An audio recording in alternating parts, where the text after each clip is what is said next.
¿Qué onda, amigos, banda cinéfila y comiquera? A ver, renerdos del multiverso, Netflix por fin nos escuchó y tenemos la temporada 4 de Love, Death and Robots en este 2025. ¿Y será que nos vuele la cabeza de un disparo láser? ¿O tal vez sea un experimento fallido de algún científico loco con demasiado presupuesto? Porque seamos honestos, amigos, el historial de esta serie es como la caja de bombones de Forrest Gump.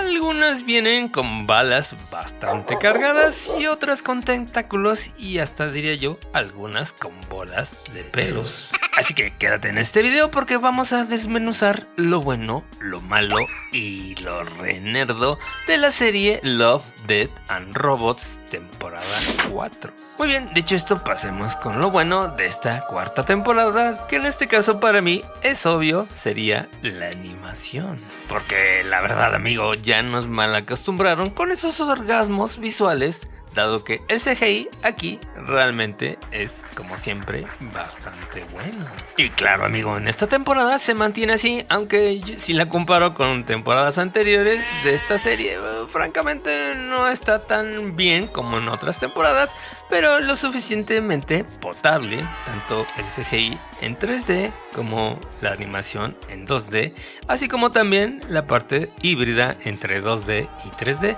que francamente para mí sí funcionó. Y esto gracias también a la diversidad de estudios, estrellas, que es también para mí otro punto positivo de esta serie, dado que regresa, por ejemplo, titanes como Blur Studio, que obviamente son los papás de esta serie, por decirlo así, así como también viene el estudio Unit Image con su fotorrealismo bastante enfermizo. Viene también el estudio Passion Pictures con su narrativa visual un tanto impecable y por supuesto el genio de Alberto Mielgo. Y esto complementado con algunos estudios de animación emergentes de Japón, Corea y Latinoamérica. Y claro, amigo, por esto mismo cada episodio se siente único. Desde la estética de la maqueta en uno de los episodios y de la brutal poesía visual de animación 2D del episodio de los pilotos de la Segunda Guerra Mundial. Pero la cosa no termina ahí. Otra cosa positiva que le veo vendría siendo el reparto de voces, como John Boyega, que lidera precisamente el episodio de 400 Boy, que es uno de mis preferidos porque la animación es bastante buena, así como también la estética y el estilo me parece bastante sobresaliente. Otras voces que podemos encontrar sería la del Mr. Beast, sí, el famoso youtuber, que de él ya hablaremos más adelante, así como también tenemos algunas voces como la de Kevin Hart o John Oliver, que francamente ellos hacen un buen trabajo. Otra cosa que sobresale viene siendo obviamente la música, que en el primer episodio básicamente es un video musical y también en otros episodios acompañan perfectamente lo que es la animación y la acción, así que también a eso le voy a poner una palomita.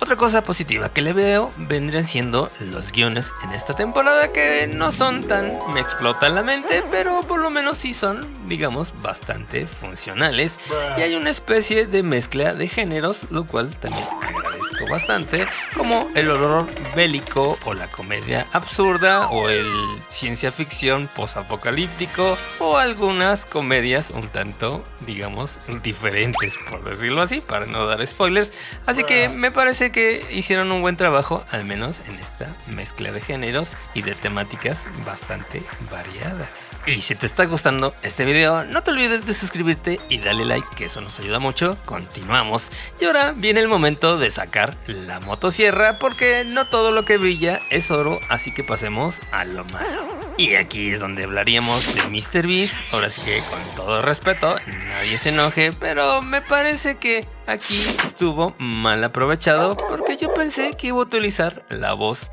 famosa de sus intros, que empieza así como gritando y muy energético, y se prestaba bastante esta animación para hacer lo mismo, y francamente no lo escuché como en sus videos de YouTube. Al contrario, amigo, y me extrañó, lo sentí un poco tímido y un poquito contenido, o como que lo agarraron cansado, y ahí creo que le echó la culpa a Tim Miller, que dirigió precisamente este episodio, así que es un director experimentado y como que le debo de haber dicho, oye, ¿sabes qué?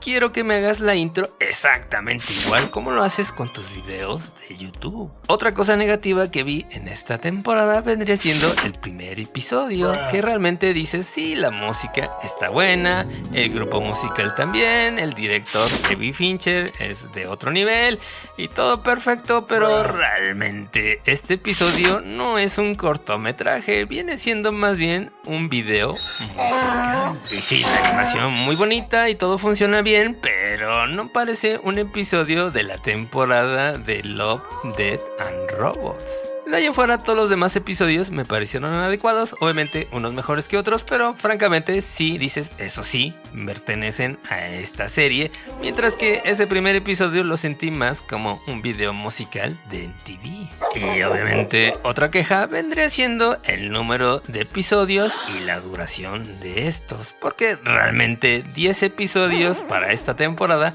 se me hacen muy poquitos y sí te quedas con ganas de que me hubiera gustado tener al menos unos 4 o 5 episodios más. Y además que de repente hay algunos episodios bastante cortitos, así que francamente esta cuarta temporada te la echas súper rapidito.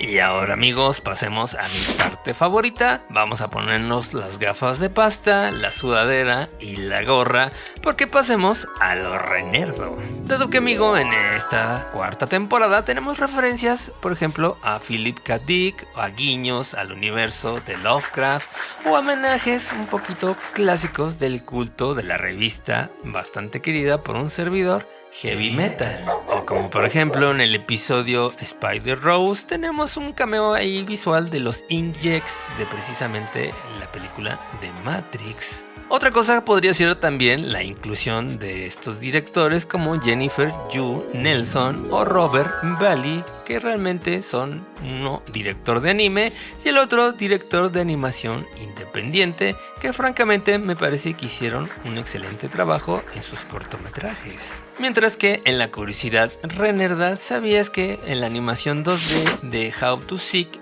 Go Religion, donde vemos a los pilotos de la Segunda Guerra Mundial, digamos cortometraje tardó alrededor de más de un año en animarse por los retos de la sincronización de las batallas y de las alas angelicales, que también realmente es uno de mis capítulos favoritos. Mientras que en el cortometraje del capítulo 10, realmente Teen Mouse confesó que había una sobrecarga de trabajo, al grado que hubo varios animadores que doblaron turnos para mantener el estilo único de ese capítulo, que francamente también es uno de mis favoritos. Así que amigo, ahí lo tienes. En resumen, la temporada 4 de Love, Death and Robots de este 2025 me parece una temporada buena. Yo le pondría una calificación de 7.